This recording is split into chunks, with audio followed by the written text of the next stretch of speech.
ये कहानी है एक शायर की, जिसकी शायरी की दुनिया दीवानी थी। अखबारों में रोज़ उसकी शायरी और उसके चर्चे छपा करते थे, लेकिन कोई ये नहीं जानता था कि आखिर ये शायर है कौन, उसका नाम क्या है। मेरे बेटे को बचा लो कोई, मेरा बेटा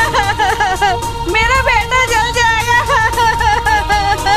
मेरे बेटे को बचा लो, मेरा बेटा जल जाएगा। मेरा घर जल गया, मेरे बेटे को बचा लो, फंस गया उसमें।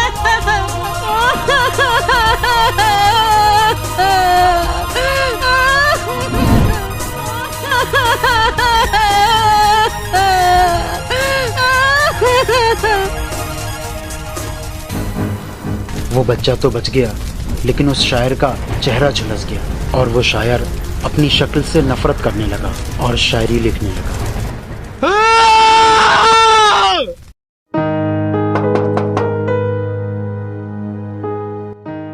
जी बताइए। बेनाम शायर का घर यही है ना? मुझे उनकी शायरी बहुत पसंद है, प्लीज उनसे मुझे मिलवा दो। हम सभी लोग उनके बहुत बड़े फैन हैं। भाई जल्दी बुला दो, हम लोग बहुत दूर से आए हैं। किसी ने बताया था कि बेनाम शायर का घर यही है। भाई बुला दो, जल्दी बुला दो। रुकिए अभी।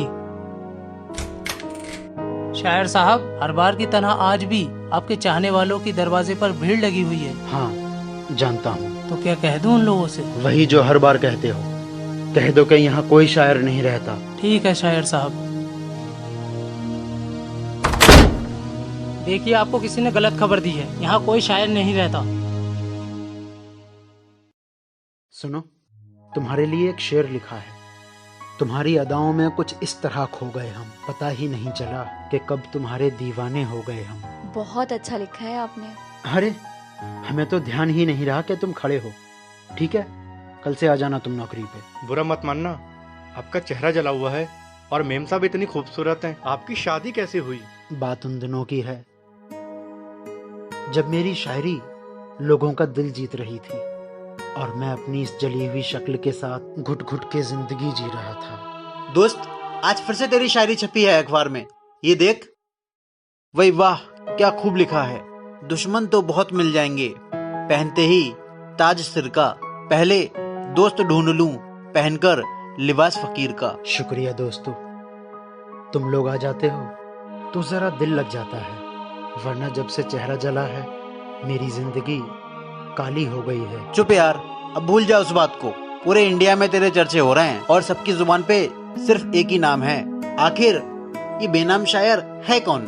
बस भाई बस, अब तुम हमेशा की तरह कहोगे कि तू सबको अपना नाम क्यों नहीं बताता, और मेरा हमेशा की तरह फिर वही जवाब होगा कि मैं बेनाम शायर ही रहना चाहता हूँ, किसी को अपना नाम और पता नहीं बताना चाहता। आखिर क्यों तू अपना नाम और पता छुपाता है? क्योंकि जितनी खूबसूरत है मेरी शायरी, उतनी ही बदसूरत है मेरी शक्ल। डरता हूँ कि अगर लोग मेरा नाम और पता जान लेंगे तो मुझसे मिलने आएंगे और मेरी ये बदसूरत शक्ल देखकर भाग जाएंगे। ऐसा नहीं है मेरे दोस्त, इंसान की पहचान उसके काम से होती है, उसके चेहरे से नहीं।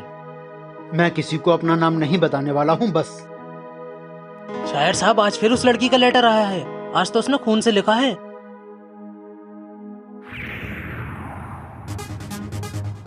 मुलाकात दो वरना जान दे दूंगी। ये लड़की पागल हो गई है क्या? मुलाकात दो वरना जान दे दूंगी। पागल नहीं, प्यार करती है तुमसे। अरे चौराहे पे मिलना चाहती है, कई बार बोल चुकी है। यार इसी बात पे तेरी एक शायरी याद आ गई दोस्त। बना लो उसे अपना जो दिल से तुम्हें चाहे। खुदा की कसम कि दिल से चाहने वाले लोग बड़ी मुश्किल से मिलते हैं, लेकिन दोस्तों मेरे लिए मोहब्बत बनी ही नहीं है। शायद अल्लाह ने मेरे लिए किसी को नहीं बनाया। ठीक है भाई, तेरी मर्जी, लेकिन अगर तू कल नहीं गया तो तेरी वजह से ये लड़की जान दे देगी। कहीं ऐसा ना हो कि वो लड़की मेरी वजह से अपनी जान दे दे। मैं जाऊंगा।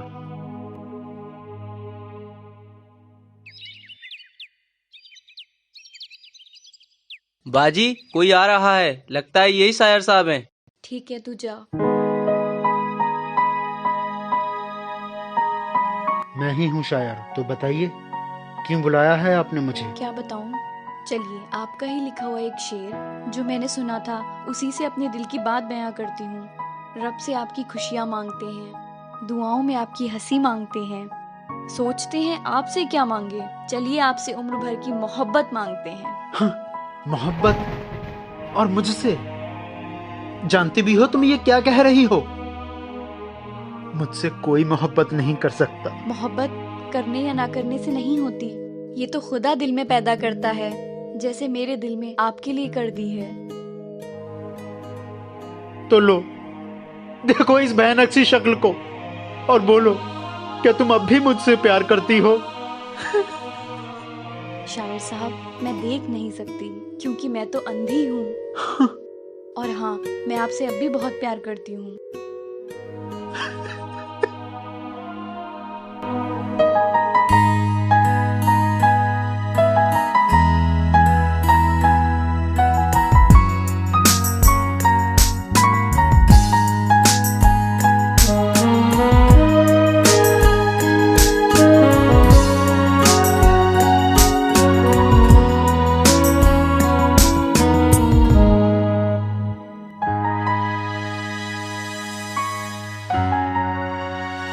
हमेशा याद रखो, जब हम अपने माँ के पेट में महज 6 दिन के होते हैं, तभी अल्लाह हमारा जोड़ा बना देता है। इस दुनिया में कोई भी अकेला नहीं रहता।